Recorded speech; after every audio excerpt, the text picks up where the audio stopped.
Gunman নিয়ে ক্যান্টনমেন্টের জামাত প্রার্থী, অতঃপর কি হলো? এই প্রার্থী নিয়ে কথা বলবার আগে আমরা একটা ছোট্ট ক্লিপ দেখব, তারপরে আলাপটা শুরু করব। ঢাকায় কোনো চিন্তা করেন এটা ভয় পাবে না, সব একেবারে সাইজ হবে। কালকে আমরা একটা সংবাদ সম্মেলন করতে পারি ওই যে গুলশানে। তো তোমরা কালকে সন্ধ্যার দিকে ওই দিকে থাকবে একটা প্ল্যান দেখি। হয়তো শিবির হলো ছাত্র সংসদ সব গণহারে জিতবে, সাক্ষী জিততে হবে। তারা বাংলাদেশের সব জামাত আর শিবির 17 জিতবো 15 জিতবো সব ঢাকায় কোনো চিন্তা করেন। এই জামাত প্রার্থী হলেন সম খালিদুজ্জামান। আসন্ন ত্রয়োদশ জাতীয় সংসদ নির্বাচনে ঢাকা 17 আসনের প্রার্থী, যিনি বিএনপি চেয়ারম্যান তারেক রহমানের প্রতিদ্বন্দ্বী প্রার্থী। অর্থাৎ গুলশানের যে ঢাকা 17 আসনটা, গুলশান বনানী ক্যান্টনমেন্ট এলাকা নিয়ে যে আসনটা, সেই আসনের জামাত প্রার্থী এই ভদ্রলোক। কদিন আগে তিনি বলেছিলেন ঢাকায় কাউকে কোনো সিট দেওয়া হবে না। এই সেই প্রার্থী, আজকে তিনি ক্যান্টনমেন্টে তার গানম্যান নিয়ে উপস্থিত হলেন। গানম্যান নিয়ে ক্যান্টনমেন্টের ভেতর দিয়ে পার হতে গিয়ে সেনা সদস্যদের সঙ্গে বচসায় জড়িয়েছেন জামাত প্রার্থী সম খালিদুজ্জামান।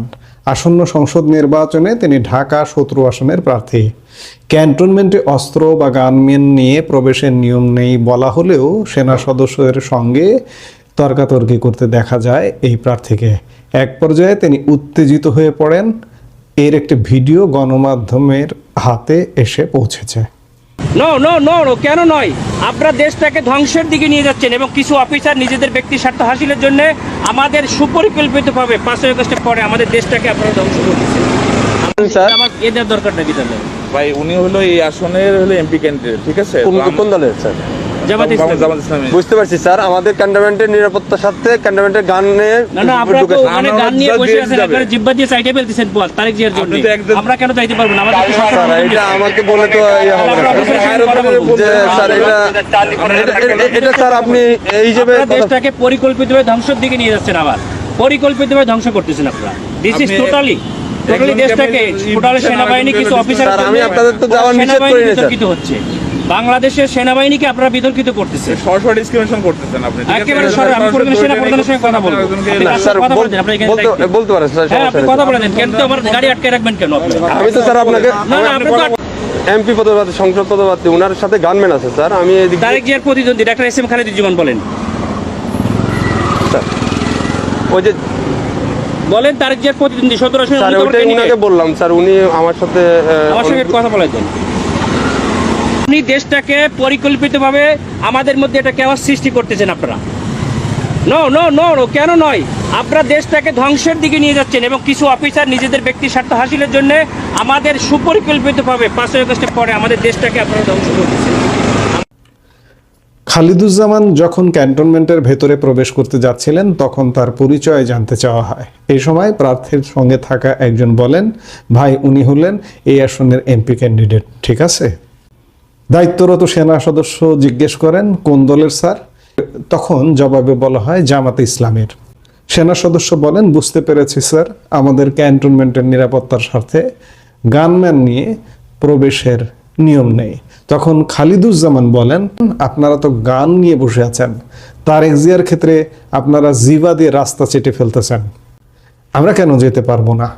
দর্শক, আজকে বাংলাদেশের রাজনীতিতে এই ঘটনাটি বেশ আলোচনার জন্ম দিয়েছে। জামাতে ইসলামের এই প্রার্থী তার ব্যক্তিগত সশস্ত্র গানম্যান বা দেহরক্ষী নিয়ে ঢাকা সেনানিবাস এলাকা অতিক্রম করার চেষ্টা করেন, কিন্তু ক্যান্টনমেন্টের প্রবেশ মুখে তিনি বাধার সম্মুখীন হন। প্রশ্ন উঠেছে, একজন প্রার্থীর জন্য কি ব্যক্তিগত গানম্যান নিয়ে সেনানিবাসে ঢোকা আইনত বৈধ, নাকি তার পেছনে লুকিয়ে আছে অন্য কোনো রাজনৈতিক সমীকরণ? ঘটনার সূত্রপাত হয় যখন জামাতের ওই প্রার্থী তার নিয়মিত প্রচারণার অংশ হিসেবে বা ব্যক্তিগত প্রয়োজনে ক্যান্টনমেন্ট এলাকা দিয়ে যাওয়ার সিদ্ধান্ত নেন। আমরা জানি সেনানিবাস এলাকা দেশের সবচেয়ে সুরক্ষিত স্থানগুলোর মধ্যে একটি। নিয়ম অনুযায়ী যে কোনো বেসামরিক ব্যক্তি সেখানে প্রবেশ করতে পারলেও সশস্ত্র অবস্থায় বা ব্যক্তিগত দেহরক্ষী নিয়ে প্রবেশে কঠোর নিষেধাজ্ঞা রয়েছে। চেকপোস্টে দায়িত্বরত সেনা সদস্য যখন তাকে থামান তখন শুরু হয় দীর্ঘ বিতর্ক। প্রার্থীর পক্ষ থেকে দাবি করা হয় তার জীবনের নিরাপত্তা ঝুঁকি থাকায় তিনি গানমান রাখতে বাধ্য, কিন্তু সেনাবাহিনীর পক্ষ থেকে জানানো হয় বিশেষ অনুমতি ছাড়া নো গান জোনে কোনো অস্ত্রবাহী বেসামরিক ব্যক্তিকে প্রবেশ করতে দেওয়া সম্ভব নয়।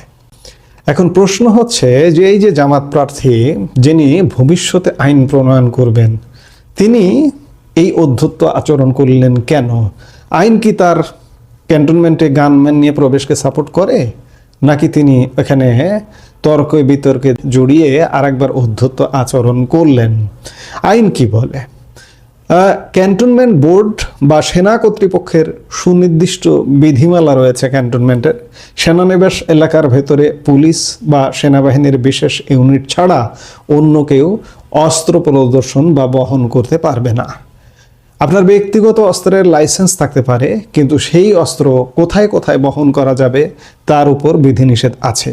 বিশেষ করে পাবলিক সেন্সিটিভ এলাকা এবং ক্যান্টনমেন্টের ভেতরে প্রবেশের ক্ষেত্রে আগে থেকে জিওসি বা সংশ্লিষ্ট কর্তৃপক্ষের লিখিত অনুমতি প্রয়োজন। যদি এটি নির্বাচনকালীন সময় হয় তবে প্রার্থীর নিরাপত্তা নিশ্চিত করার দায়িত্ব প্রশাসনের। সেখানে ব্যক্তিগতভাবে গানম্যান নিয়ে বিশেষ জোনে প্রবেশের চেষ্টা অনেক সময় উস্কানিমূলক বা নিয়ম বহির্ভূত হিসেবে গণ্য হতে পারে। এই ঘটনাকে এই জামাতে ইসলামের প্রার্থীর পক্ষ থেকে তার বক্তব্য আমরা খানিক আগে যেটা শুনলাম বা আপনাদেরকে বলবার চেষ্টা করলাম, তাতে তিনি বোঝাতে চাইছেন যে গণতান্ত্রিক অধিকারে বাধা হিসেবে এটাকে দেখা হচ্ছে। তাদের দাবি বা তার দাবি রাজনৈতিকভাবে চাপে রাখতেই এমন কড়াকড়ি। অন্যদিকে সাধারণ জনগণ ও বিশ্লেষকদের বড় একটি অংশ মনে করেন প্রতিষ্ঠানের নিরাপত্তা বিধি সবার জন্য সমান হওয়া উচিত। কোনো রাজনৈতিক পরিচয়ই আইন বা প্রতিষ্ঠানের প্রটোকলের উপর হতে পারে না।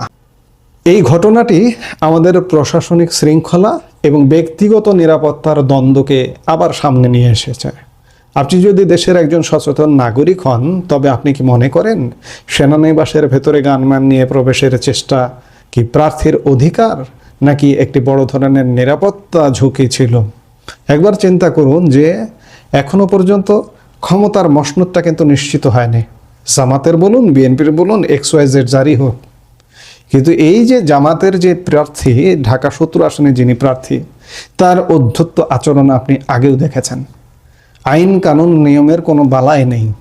ক্যান্টনমেন্টে তো একটা আইন আছে, একটা বিধি আছে। সেই বিধি ভঙ্গ করে তিনি ক্যান্টনমেন্টে প্রবেশ করতে চান।